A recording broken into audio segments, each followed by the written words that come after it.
जय माता दी फ्रेंड्स, कैसे हैं आप सब। रामनवमी की आप सभी को हार्दिक शुभकामनाएं, ढेर सारी शुभकामनाएं।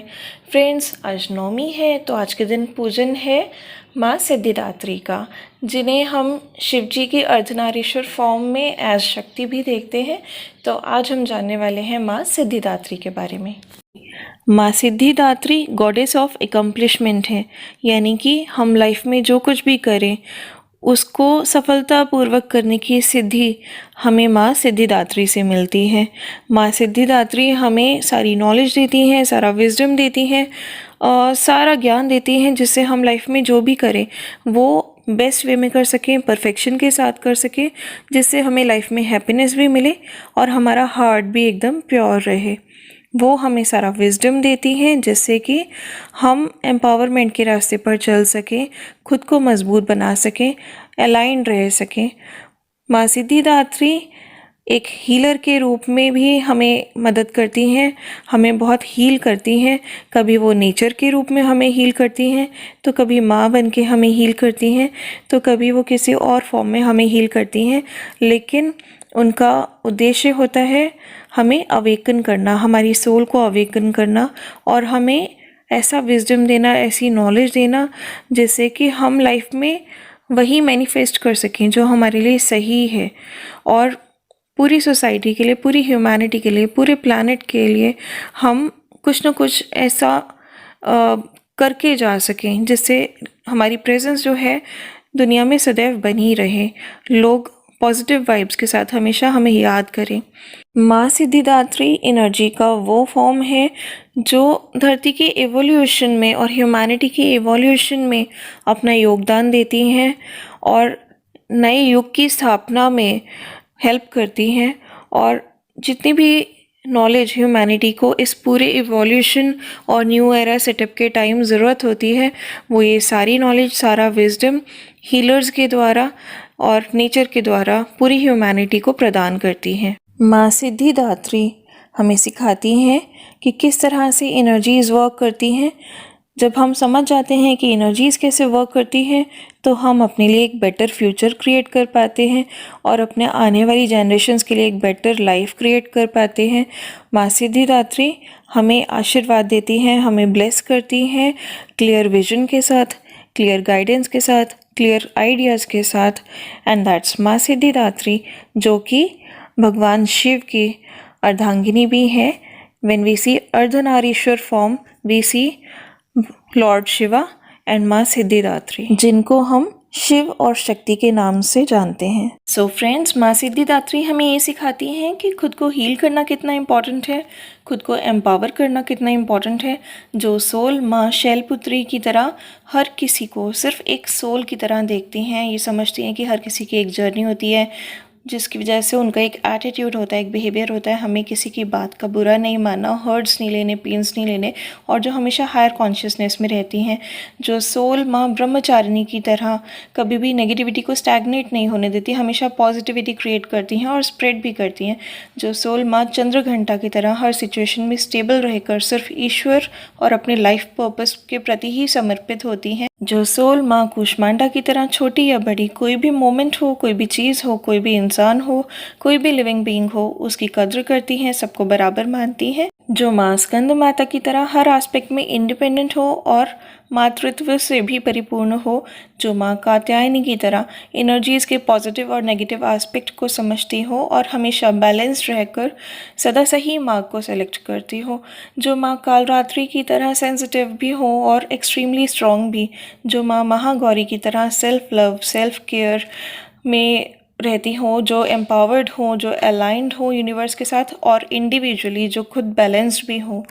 जिसको समस्त ज्ञान प्राप्त हो, वही सोल इतनी हील्ड होती है कि माँ सिद्धिदात्री की तरह हमें हील कर सकें, हमें सिद्धि प्रदान कर सके। जो सोल दुनिया में अवेयरनेस स्प्रेड कर सके, हमें बता सके कि हम हील कैसे हो सकते हैं, हमें ब्रह्मांड के नियमों को फॉलो करते हुए जीवन कैसे जीना है ये हमें बता सके, हमें लाइफ में सक्सेस कैसे मिल सकता है, हमें ये ज्ञान दे सके। वही सोल एक्चुअली सच में हीलर बन के किसी को हील कर सकती है।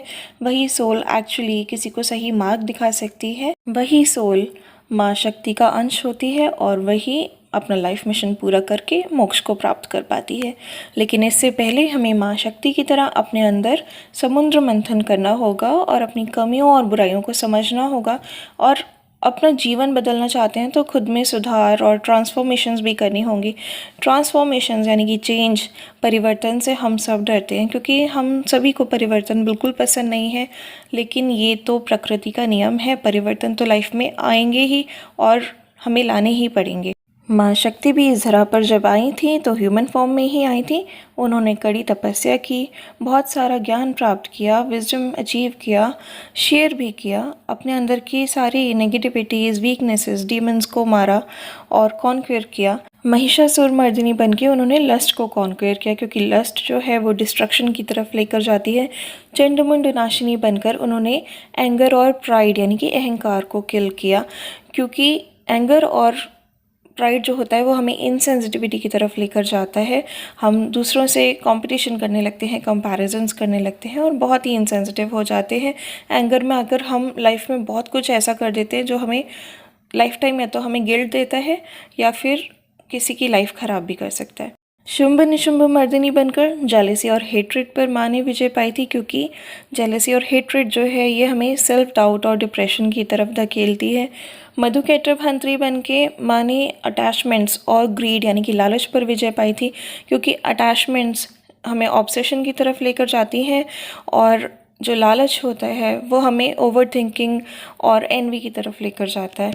रक्त बीज विनाशिनी बन के माँ ने ईगो पर जीत हासिल की थी क्योंकि ईगो हमें बहुत सारी नेगेटिविटीज़ क्रिएट करती है, like non acceptance, non forgiveness, non gratitude, non surrender की भावना जो होती है, जो हमें डर आता है वो भी ईगो की वजह से आता है। ईगो की वजह से हम कंट्रोलिंग और मैनिपुलेशन करते हैं दूसरों की, और बहुत सारी जो नेगेटिविटीज़ हैं हमें ईगो की वजह से ही क्रिएट होती हैं। सही काम को करने से हम हमेशा डरते हैं, रुक जाते हैं क्योंकि हमें ये डर होता है कि कहीं ना कहीं हमारी ईगो हर्ट हो जाएगी अगर रिज़ल्ट वैसा ही नहीं आया जैसा हमने सोचा। तो ईगो को हमें बस उतना ही रखना चाहिए कि हम ये एनालाइज़ कर पाएँ कि कहीं हम अपनी सेल्फ़ रिस्पेक्ट के साथ तो नहीं खेल रहे, कहीं हम अपनी सेल्फ वर्थ को दांव पर तो नहीं लगा रहे। लेकिन अगर हम कुछ सही करने जा रहे हैं और ईगो बीच में आ रही है एज एन ऑब्स्टिकल, तो इसको किल कर देना बहुत ही इम्पॉर्टेंट है। धूम्रलोचन विनाशिनी बनकर माँ ने उदासीनता और एक्सपेक्टेशंस पर जीत हासिल की थी क्योंकि ये जो उदासीनता होती है ये नेगेटिविटी की तरफ हमें लेकर जाती है और ये जो एक्सपेक्टेशंस होती हैं इनसे भी हमें बहुत ज़्यादा हर्ट्स, नेगेटिविटीज़, कंपैरिजंस, जजमेंट्स और जो वर्थलेसनेस की भावना होती है वो आ जाती है और फिर ना हम खुद को जान पाते हैं, ना अपनी सेल्फ वर्थ को समझ पाते हैं और अपना लाइफ पर्पस से भी दूर रहते हैं। सो माँ शक्ति हमें ये टीचिंग देती हैं, ये सिखाती हैं कि ये सारे डीमंस जो होते हैं ये हम में ही छुपे होते हैं, इन्हें टाइम टू टाइम एनालाइज करना पड़ता है और ट्रांसफॉर्मेशंस को रियलाइज़ करना पड़ता है, इन डीमंस को किल करना पड़ता है, खुद में ही समुद्र मंथन करना पड़ता है जिसे हम आत्म मंथन भी कहते हैं, ताकि हम हमेशा पॉजिटिव रहें, हमेशा हील रहें, पॉजिटिव रहकर हम दूसरों को भी हील कर सकें।